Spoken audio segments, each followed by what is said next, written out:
Hello and welcome to ISO 400. I am your host, Julius Motal. This week I'm talking with Ben Moon, a photographer and filmmaker based in Portland, Oregon, who's worked in a number of genres, music, portraiture, and outdoors, to name just a few. And he just released a short film called Denali, which is a beautifully touching tribute to his dog of 14 and a half years. And as always, our music is provided by Yuki Futami, a New York-based jazz musician. Thanks so much and hope you enjoy. Welcome to the show. Thanks so Thank much you. for thanks so much for taking the time. 10 hours, bit of a time distance, but I'm glad we could. Yeah. I'm glad we could make it work. Something I've learned in the course of looking at your website and various things you've done. You've had the benefit that many photographers haven't of having traveled a great deal. For your work, whether it's living a bit of a nomadic lifestyle or traveling to places for various shoots. And I'm wondering how has traveling and being in different places influenced your photography over the years? Initially I was traveling to kind of seek out areas that I wanted to, I was a climber and a surfer, and I would Mm-hmm. travel. So when I first started my career, I was on the road with my dog, and I kind of starting over, in my mid 20s, and Mm-hmm. uh, so for then it was kind of a matter of like finding a little bit of like finding myself, and I think the people you meet when you travel and the, Mm-hmm. the experiences you can have waking up in a new place really it gives you a new perspective. And I found, as I started my career, it gave me a lot of, inspiration seeing somewhere new. But as my career evolved and like as I've grown older, I've realized that revisiting similar places over and over and Mm-hmm. seeing them in different ways is almost as rewarding as traveling and seeing new places. I almost like to just get to know the personality of light, how it works in different times of year, and how a place feels. And but I think travel it can just kind of give you something to a new perspective on in your own experience. I think that's really important to not get so stuck in our own little bubble. Yeah, no, and for you, what has that new sort of perspective been? How has it helped sort of reframe how you look at your own work and approach new work? Um, I think in a lot of ways, man, I think just seeing I'm really inspired by human emotion. Like I Mm-hmm. just feel like when you see how other people live and what other people have gone through, Yeah. e even more than landscapes, I think you get a sense of um, perspective on maybe your own issues aren't that big of a deal, but then also like hearing someone else's story really gives me to know them. And then when I'm like doing portraiture or whatnot, I'm more, I don't know, I see their stories in their faces, and I think for me, I'm so inspired by that almost as much as adventure or climbing or surf or whatever. It's like the experiences that people have gone through and to learn those things. And oftentimes that doesn't always happen in your backyard. So travel can really open your eyes to a lot of new things. Yeah, no, definitely. And is there a particular story that you've worked on that's really affected you in sort of a deep and maybe profound and personal way? Um, Recently I was at Mountain Film, you know, pr sharing one of my films, and another couple of friends of mine had brought out that film Frame by Frame that Mm-hmm. was about photographers in Afghanistan. Mm-hmm. And some of the photographers that had, continued to photograph through, the Taliban regime and all this other Sure. things were like those guys had been through, and men and women had gone through so much. Yeah. And, seeing their stories, and then, having the privilege to take their portraits and meeting them, and, it just what they had, the struggle they'd had to go through to keep doing what they love to do and to keep shooting photographs. And the challenges they faced were so immense. Yeah. And it just put a lot of things into perspective, and you could just see that in the the lines on their face, and but Mm. also just the joy that they had in still taking the photographs. So Yeah. And and something. another experience I'd say, like, oh, go ahead. No, no, no. Go ahead. Go ahead. Another Um, experience. yeah, like at that same festival in Mountain Film, there's this film, Damnation, that Mm. was about taking down dams in the U.S. And Katie Lee was this conservationist from she's in her 90s. She's 94, and just how much life was in her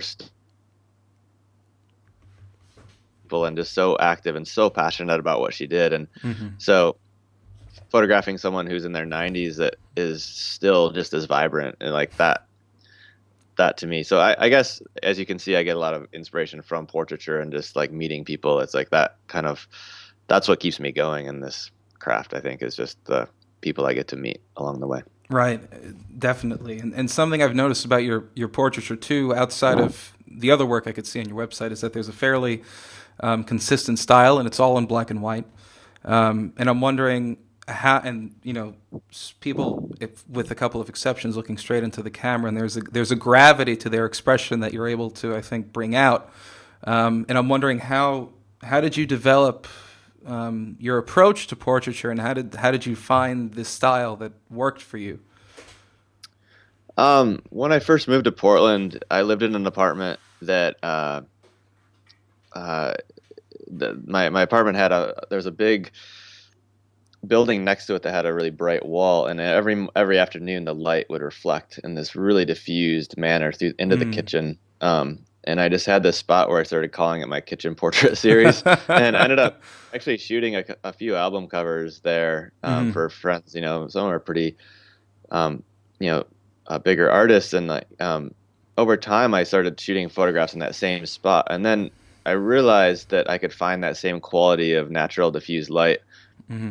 anywhere in my travels. And so what inspired me about the process is that I think the reason why I chose to do it black and white, because it just erases the context and the Hmm. clothing, the kind of like you don't see what they're wearing or like where they are. And um, I like that I could find that same quality of light anywhere, and only need I just have an 85, and now with the Sony cameras, I have a really small little kit that I can just, Right. have with me all the time, and shoot these portraits anywhere I am, which is I've used a reflector for a bounce that, Hmm. one portrait was of this author, John Krakauer, and he had a Oh my legal pad. God, Krakauer. um, Oh, one of my yeah, favorites. I haven't posted that photo yet, but he pulled a legal pad out of his bag and used it for a bounce. Like it was Oh, just that's awesome. and so it's just it doesn't. I like that they don't have to be. There's not this immense amount of the post production process I developed over time, and Hmm. just kind of finding this look that I wanted. Right. But what I really wanted to pull out of people was who they really were, and so Mm. finding those precise moments where I feel their guard come down, like that Sure. is so rewarding. And it's challenging. It's possibly one of the most difficult things for me to do, is to get in someone's face and take a photograph. And Yeah. every single time it terrifies me, but I have to, like, it's a meditation. I have to calm myself down and realize that, you know, it's a really intimate moment. And so to Yeah. find that moment of kind of like, I don't know, to look for what they have, but also bring myself into a place where I'm not freaking them out. It's like kind of it's a really interesting game, I guess. And not a game, but like Yeah. a really interesting process. So, Yeah.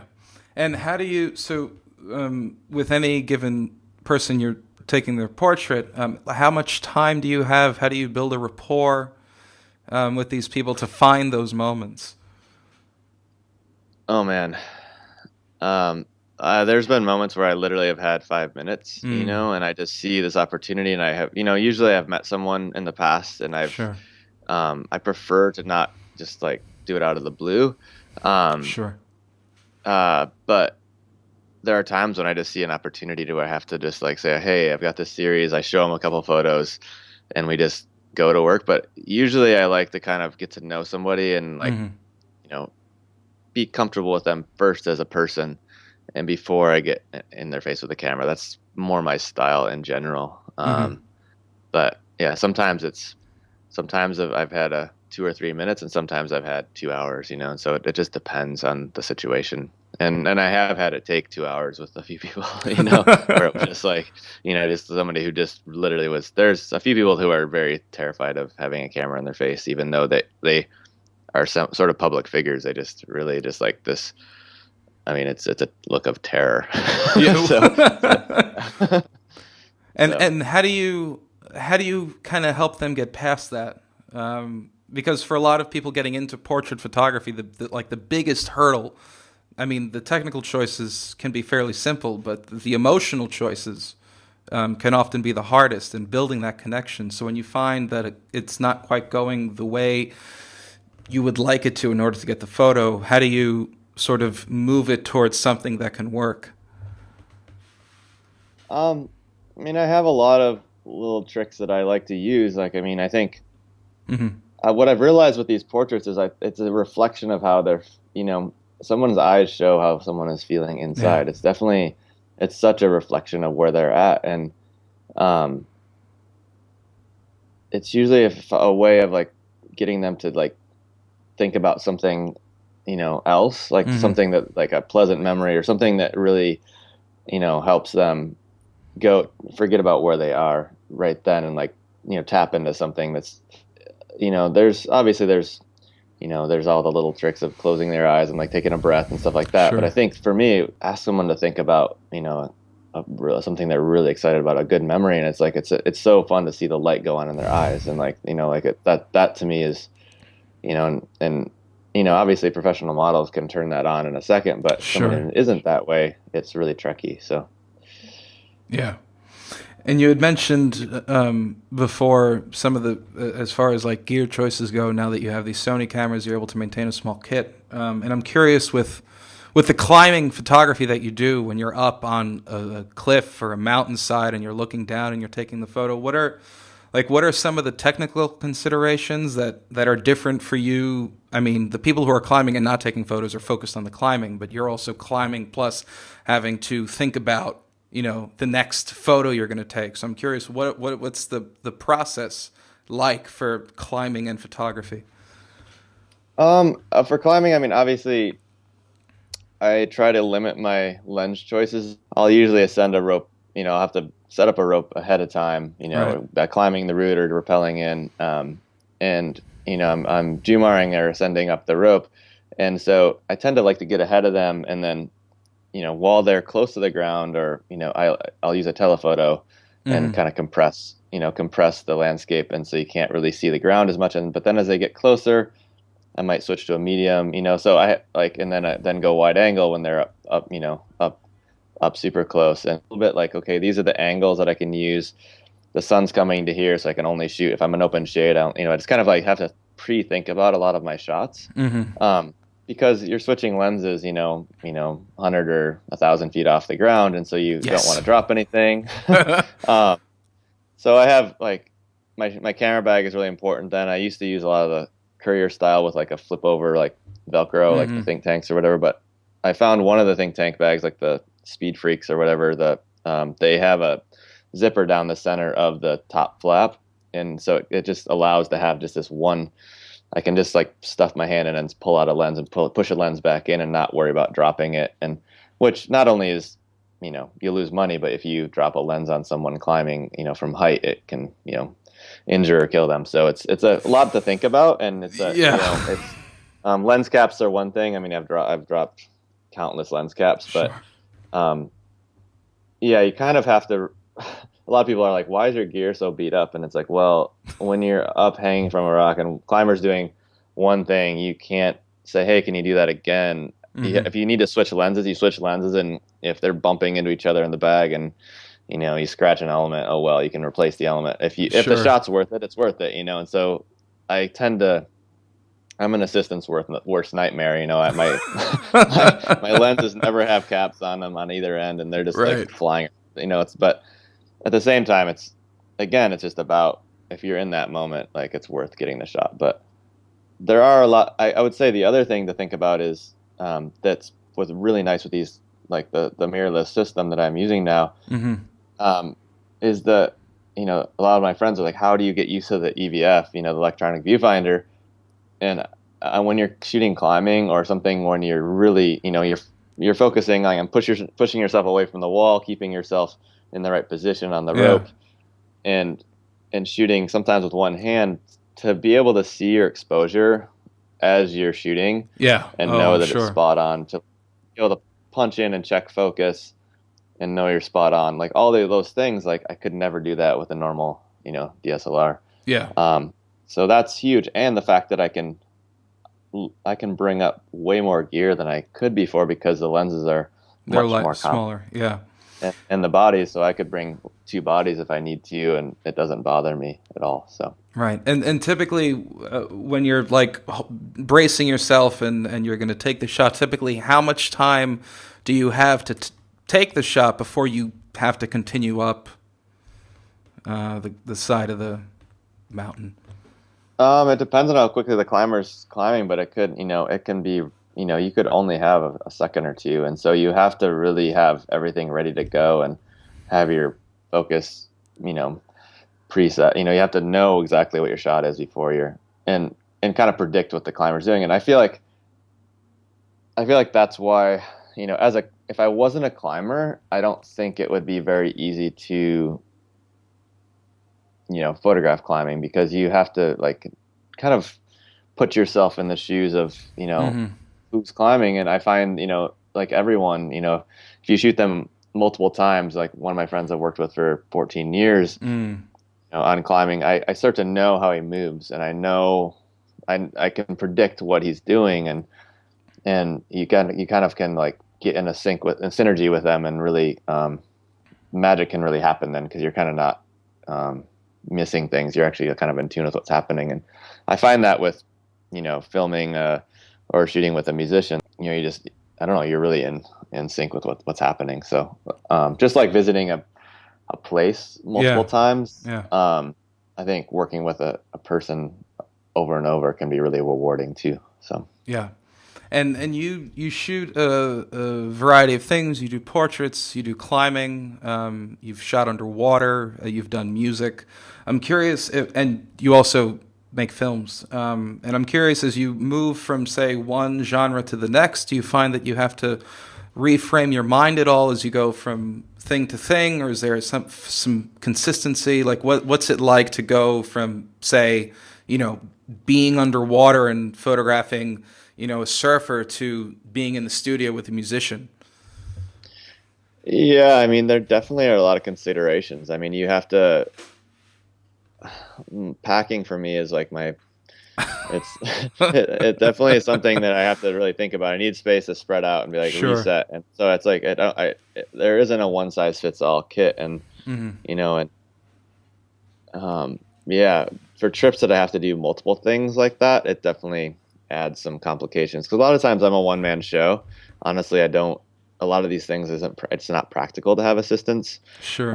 If you're on a rope, nobody else can be shooting because you're in the shot. If somebody's shooting from the ground, and, Right. if I'm in the studio with musicians, like two people will like, change the vibe of the room. And so there's a lot of things to think about. So yeah, like a lot of it just has to do with the gear and thinking through, if I'm in a studio with musicians, like I'm happy because I have like, you know, I can bring all the lenses I want. I don't have Sure. to like think about, Yeah. which ones fits in the housing, which one fits in the bag, or, I have a lot more time to kind of contemplate what to do. Yeah.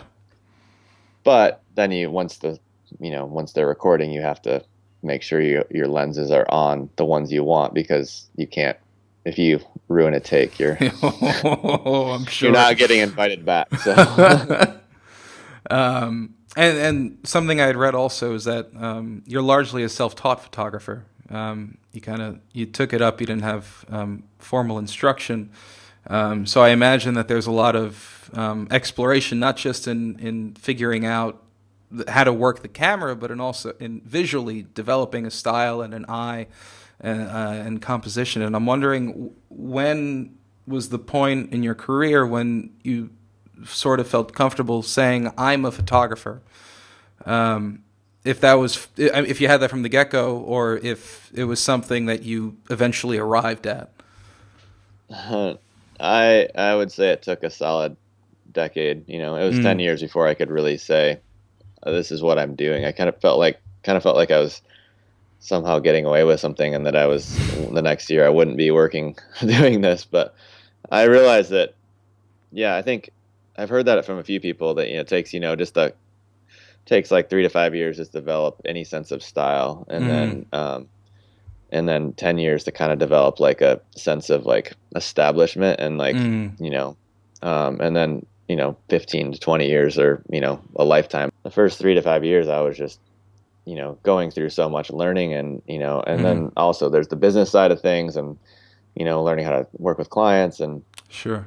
um but then after 10 years you can start to find us kind of start like feeling, okay, I this is what I'm doing, so start making choices really consciously of like what kind of work do I want to be working on. And um I feel like I'm going through that again with video. I've only been Mm, shooting that for the last 5 to 7 years, and mm-hmm. it's definitely, I'm still like, I learn every day, and I think that's what I love about filming is it's it's a new medium of storytelling that has so many dimensions to it. And um photography, though, it's like, I think it's constant, you're constantly learning.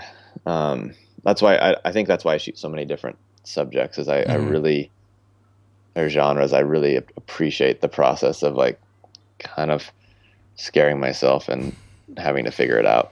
Yeah. So And with filmmaking, video, and still photography, I mean, they're both visual mediums, and they share a lot of attributes, but they can be very different things in process, a lot of different considerations. And I'm wondering how has being a photographer influenced your approach to filmmaking, and then having done film and video for 5 to 7 years, has it fed back into your photography at all?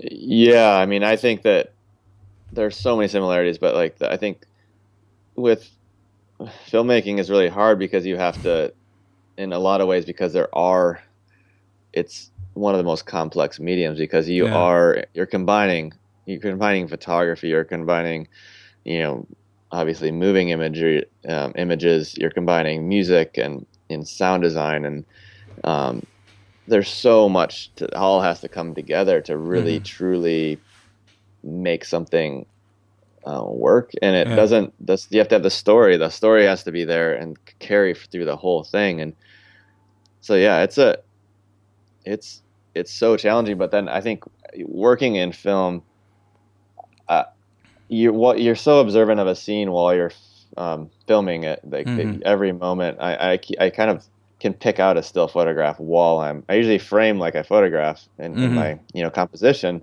but then while I'm filming I can definitely see these moments where I'm like, that was a photo, that was a photo.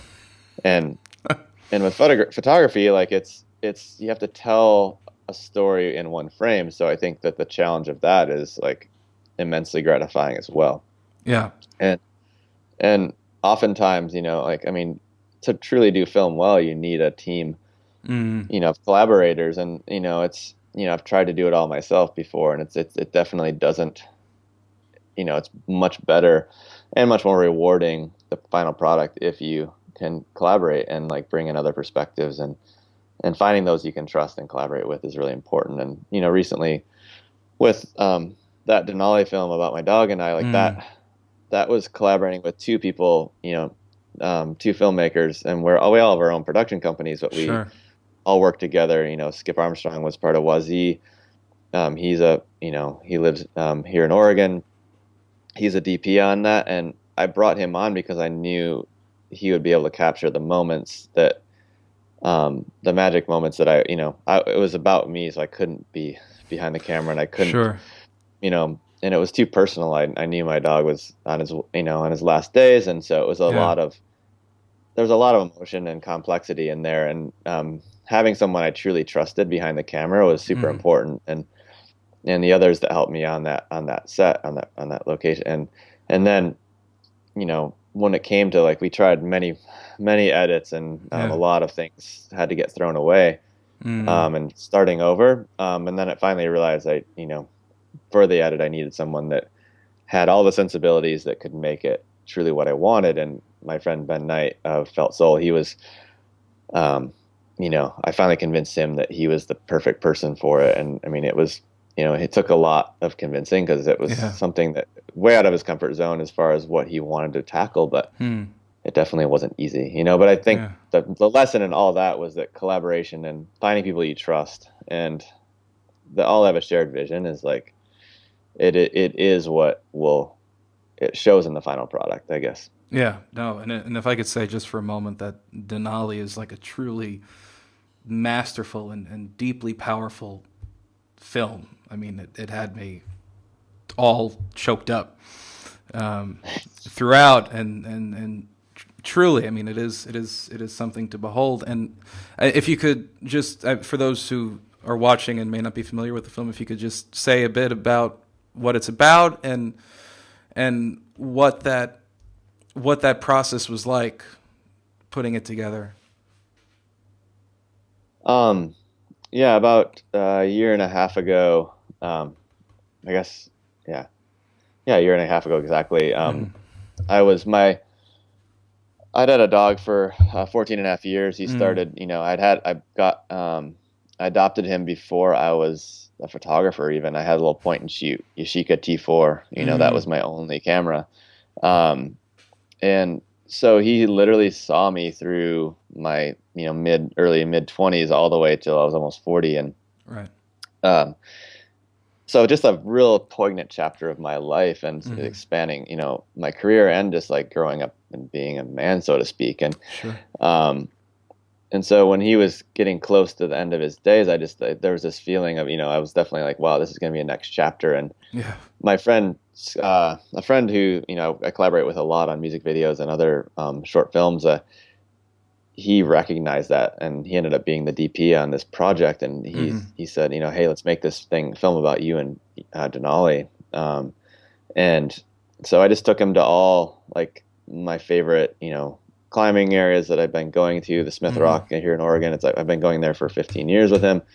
And then we went to, some of my favorite surf beaches and it was, to me, I think it was a real lesson in dogs. Like he could barely get out of bed, and he was really like, he was getting older, he's at that, Yeah. and he would just come alive at the beach. He was those scenes in the film. Yeah. For those of you who haven't seen it, it's on. If you just Google Denali, Denali on Vimeo, Yeah. it's We'll put a link yeah, for them to see it. cool. I mean, it's had almost 10 million views now, and it's in this 2.5 months, and it's kind of yeah, it's been a crazy experience. Well Um, deserved. thanks. But it was a very emotional process. I mean, he Mm. passed away shortly after, and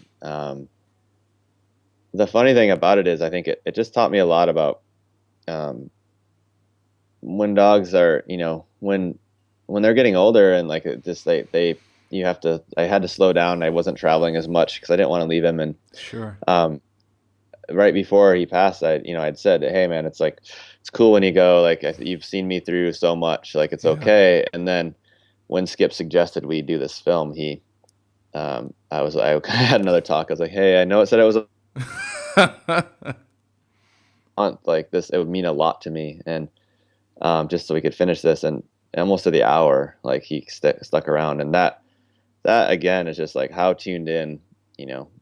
It's kind of it's given me a lot of room to ponder, really, like how seeing how people responded to the film, Mm. realize that the bond that we share with um, a dog, especially, is a Yeah. really powerful thing. And so I learned a lot about vulnerability and just how you have to be vulnerable Mm. and find that telling a story, like there's a lot that you need to tap into to be authentic and like to have people to feel relatable. I really knew that there was a universal theme in my story. I didn't want it to be about my dog and I wanted it to Sure. be more than that. And I mean, I went through cancer in my Right. late 20s and he was there for me through that experience. And I think I knew that a lot of people have been touched by that and a lot of people have Mm. gone through other hard experiences. And um, I feel like that I didn't want it to be even about a man and his dog. I wanted it to be more about just the I don't know, just friendship and what friends can help us through when we're going through tough times. And so, Right. And I think that was all captured in that film. And I'm curious with Denali having seen you through a huge and important chapter in your life, how has that relationship, that friendship that you had with him, has it in any way, do you think, shaped your photography, your approach to story? um, I mean, definitely on the that relationship was interesting because he saw me through a lot on the road. Like Right. I was my mobile studio was my van, my camper van, and you know, I think he was kind of my adventure companion and sort of my assistant for years. So, but I think dogs can teach you how to slow down and like see. They want to be outside, they want to be doing Yeah, things, of and they course. can, sometimes when you're stuck in the edit rut, like he would just look at me like, "Come on, dude, let's get outside." And Hmm. thing is, he would just wander into photographs and kind of elevate them sometimes. Yeah. And I think sometimes I just had to learn to like be more observant with him. I don't know. It's like I'm still like figuring out what all that relationship taught me, but um, I'm I'm definitely had lot to ponder with this film being seen like it has and the response to it. So Yeah. And having done the film now and having had Denali in your life, do you think you have a perhaps a deeper, more personal and nuanced approach to storytelling now from here on out? Where do you think you are now with your storytelling, having done this? yeah, I mean, I think it kind of made me realize that I just want to focus on stories that are worth telling. Mm. I Mm-hmm. mean, it's like everybody has a story, but I just want to really get to the bottom of, Mm-hmm. some things that, um, I don't know. It's taught me a lot about how you have to dig a little deeper to really get to the, essence of a story. I think all of us today with our culture that's, we're so bombarded with content Mm. that to take the time to watch even a 3-minute clip is really challenging. And I feel Yes. like I just want to create content that is worth stopping and taking a look at, and not just another, you know, attention grabbing, you know, Yeah. video. So a video, I mean, filmmaking is a lot of work, and I feel like Yeah. it Of has to course. tell a story. Like I want to make it, I want to feel like it's worthwhile. But there's a few in the works right now, so I'm Oh, good excited to about that. hear. So, Looking forward to them when they arrive. And in developing an approach to storytelling, I'm curious um, some of the key influences, perhaps, on your storytelling career. Photographers or filmmakers, where have you drawn influence from? oh man, I think I find so much inspiration just in my friends' work Mm, and just I always have a hard time like pinning down like any individual, you know, like historical figures in photography that really sure. ever I think I like to just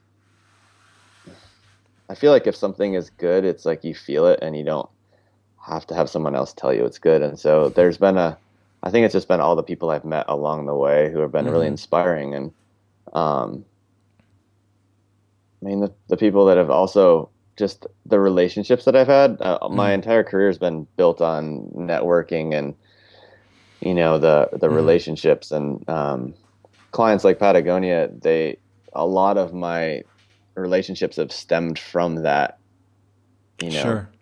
that family, so to speak, music and athletes and, conservation and adventure. And, um, I really just appreciate, I think I'm almost more inspired by just the people that I see that, um, the communities that I encounter and the people I meet, um,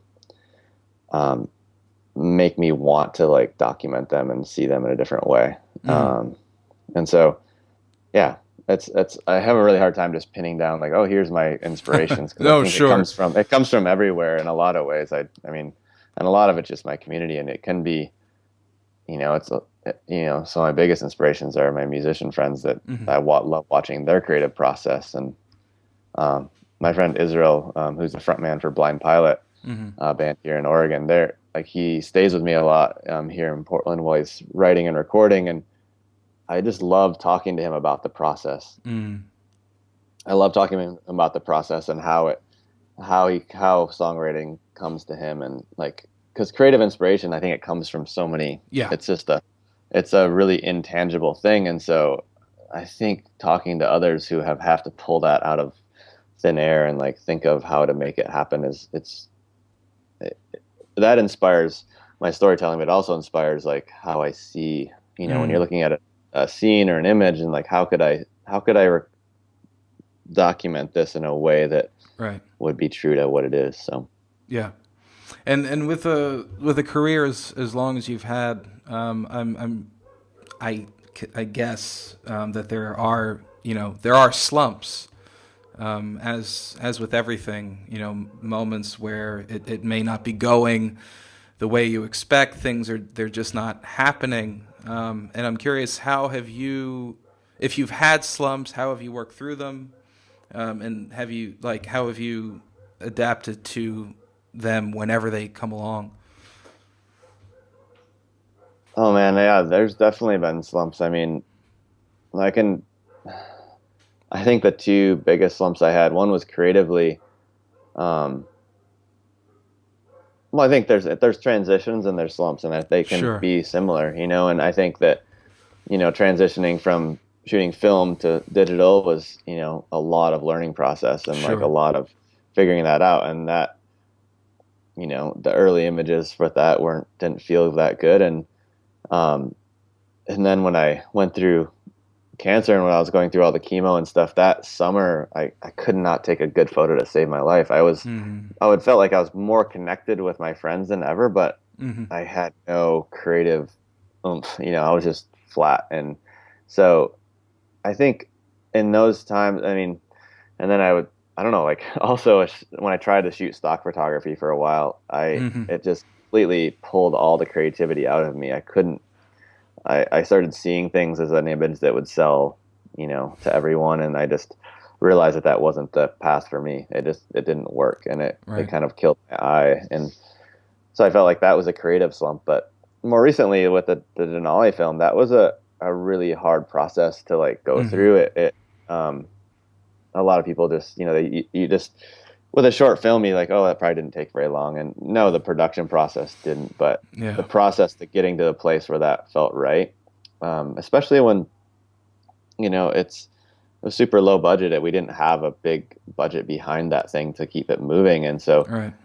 when the edits failed, and I had to like kind of dig deep and be like, all right, I know there's a reason why I have to tell this story, but, you know, I don't know quite who the person is yet. And I knew I wanted to, but he wasn't ready to tell it yet. And so, but anyway, there was just like a dark period where because I was focused on finishing that, I wasn't doing a lot of other work.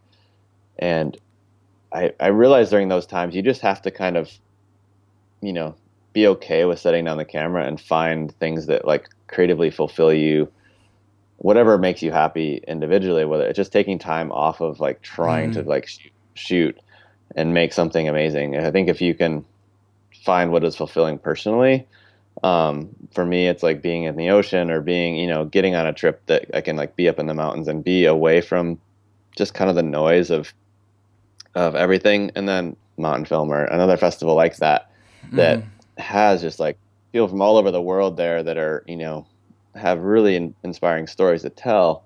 Yeah. They're all in a space that's like really a sharing space. And I feel like if I feel creatively flat, being around inspiring individuals can really help like pull me out of it. Yeah. No, that's true. So, Yeah.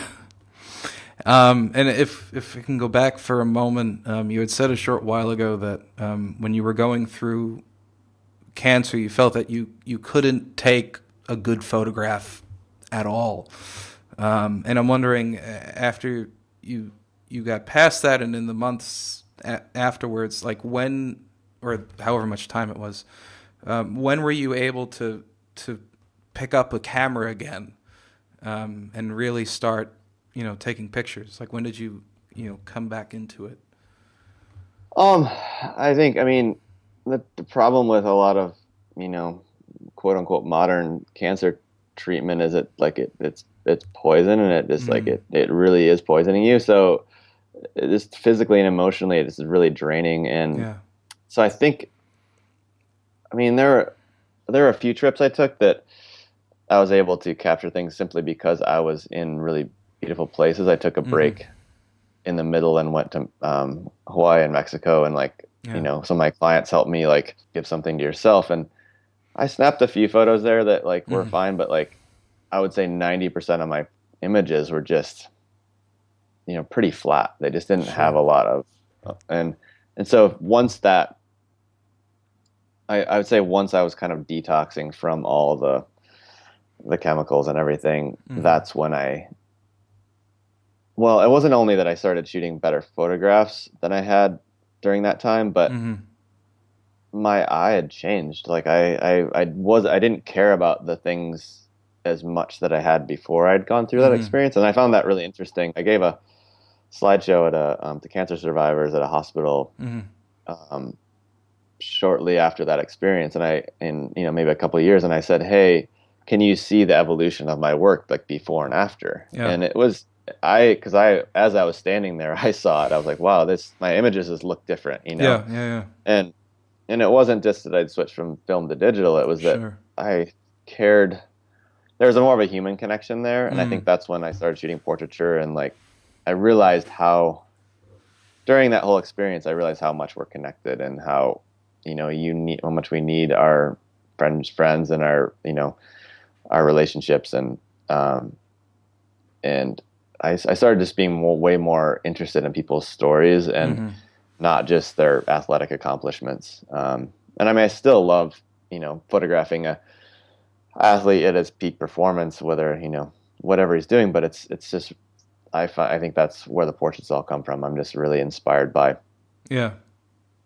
individuals that of all walks of life. So, Yeah. And well, in recognizing that your work had changed and being able to see the evolution in your own work, what were some of the things you found that you had let go of? um, I think I let go of a lot of um, I think I overcame my fear of being face to face with another person and taking their photograph. Mm. I mean, I really I shot for Patagonia for years, and Mm. with them, it's like I could capture emotion in a scene without somebody looking at the camera. A lot of Right. it was very, kind of quartered away or like look, like just like overall like being in a scene without really invading a scene per Hmm. se. Um, but after that is when I started really being like okay with just having a camera and not you know, feeling like the intruder if I was, photographing someone in their personal space. And I think an intimacy came to the photographs Hmm. overall. I think I let go of like needing to be kind of stepped completely back, and I was okay with just jumping in. I Mm. think once you go through an experience like cancer, you start to realize that your time you only have a certain amount of time, and if you think Yeah. of something you should probably just go shoot it. Like Right. don't be afraid to ask. And a lot of times I'd let moments pass by because I was like, oh, I don't want to bother them. And most people are pretty excited if you ask them, to if you're interested in what they're doing or who they are. Right. So And in recognizing um, that you had changed photographically, was it sort of an aha moment, or was it a gradual awareness of this new eye that you had, this new vision? it was definitely gradual. I mean, it wasn't like I just one day I was super comfortable with it. I mean, Right. it's been 11 years, and now I finally, the past couple of years, I've been able to, ask whoever I really want to take their portrait if it's okay. Now I Mm. feel like if I see someone that I want to do that, but then, yeah, it was a gradual process. It took time to just like any form of exercise, or I mean, your creative eye, your um, comfort level with any medium, I think the more you do it, the better, the more automatic it becomes, and the less you have to worry about all the technical details and how you can just focus on capturing the moment. So, Yeah. And what's next for you in terms of your photography, things you want to shoot? um, I definitely want to see some, new places and new cultures that I Mm. just haven't experienced before.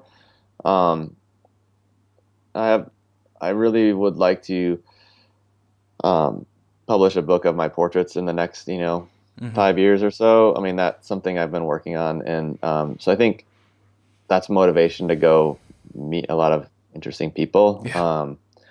I want to tell stories like, I have a few stories in the works right now that I'd really like to tell through film. Hmm. Um, but photography, I think it's more just a matter of um, I'm just constantly trying to find things that make me excited to keep photographing. That's so. Yeah. I think there's always a constant evolution of maturity in your work, and realizing what, saying no to the stuff that doesn't feel like it's Right. super authentic to what you want to be doing, and then saying yes to the stuff that it might seem like it's super harebrained and out there, but just, every amazing experience I've had, I feel like has come from that's just a small like spark of an opportunity where you see a door just cracked, and it, Right. looks like there's no way you could get in there, but once you just like, if you trust your instincts, I feel like that's the most important thing. And like follow, it's, there's a lot of cliches, but like Sure. following your gut and your heart, like Yeah. what Yeah. to what, I feel like that's what's led me through my entire career. It's been like this really, meeting people that, Mm. you just never know it might lead you. So, Yeah. And when in the course of your career did you feel confident enough to turn something down? um, I mean, yeah, it took, man, it took like probably 5 years to start doing it and 10 years to be like, say, okay. And now I feel way better about it, like Mm. whatever, 14 or 15 years in, it's like, I realize that we have such a limited amount of time because of all the stuff that we're bombarded with. And, Yeah. you know, everybody wants stuff quicker and faster and less, um, in less time. They don't, Right. clients want it now. Yeah. And so everything you say yes to is taking away some other opportunity you could be having. And I think that that's every time I have to really check in and be like, is this part of my, what I would like to be working on? And, I've heard it many times, but I feel like there's the 2 out of 3 rule. If it's not, working with a client working with a client that you are, it's a type of work you want to be doing, Sure. that inspires you, or like type of thing you want to be working on. It's it's good pay, Mm. or it's good people. I mean, it's like, if it doesn't have inspiration or creativity, if it doesn't, have um, pay, and it doesn't have good people, then there's no question. Yeah. I mean, if something isn't going to pay well, but you still are working with an amazing group of people Mm. on a project that, could be really inspiring. I mean, Denali was a perfect example of that. There was Yeah, of nothing course. behind it. It's like, but it was like something that mattered to me, and it was also like with friends I really trusted. And so I feel like following that rule and saying, if 2 out of 3 are present, or those Mm. things are present, then it's cool to say yes. If there's only one, Yeah. man, it better be good money. 'Cause, I mean, I mean, you really can, it always seems okay when you first say yes, but then, 2 months into it, and you're still trying to deliver the content, or, whatever, it's not worth it. So Yeah. Yeah. And saying something. no is a positive thing. Yeah, it So, definitely can be. And something I ask each photographer in all these interviews, and it's tailored to their experiences. If you could give one piece of advice for someone who's looking to get into storytelling through photography, what would that one piece of advice be? um, I would say that photography, it's a commitment. Like as a career, it's a massive commitment, and Mm. you have to love it more than anything. And if you don't, like if it's, I feel like to keep the spark alive in yourself, you have to be so passionate about it. And building a career with photography it's a lot of work, and it Hmm. takes years to develop, and there's a lot of ups and downs and challenges, but I would say it's the most rewarding thing I've Mm. ever done, and I couldn't imagine doing anything else. And so I feel like if it's what you're truly passionate about, shoot what you love, and like shoot the things that really make you feel, um, yeah, that bring you joy. And like, because if you're just shooting what you think will get you work, then you're Yeah. only going to get that kind of work, and then that is usually pretty.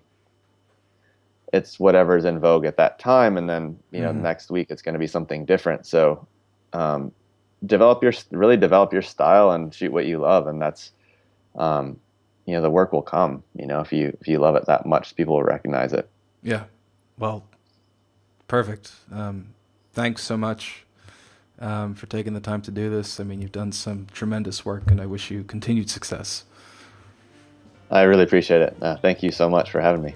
Yeah, thanks so much for watching. This has been ISO 400. If you'd like to see more of Ben's work, you can go to his website, benmoon.com, or you could find him on Instagram at ben_moon. And if you like what we do, please hit subscribe down below and share this with your friends. Thanks so much, and see you next time.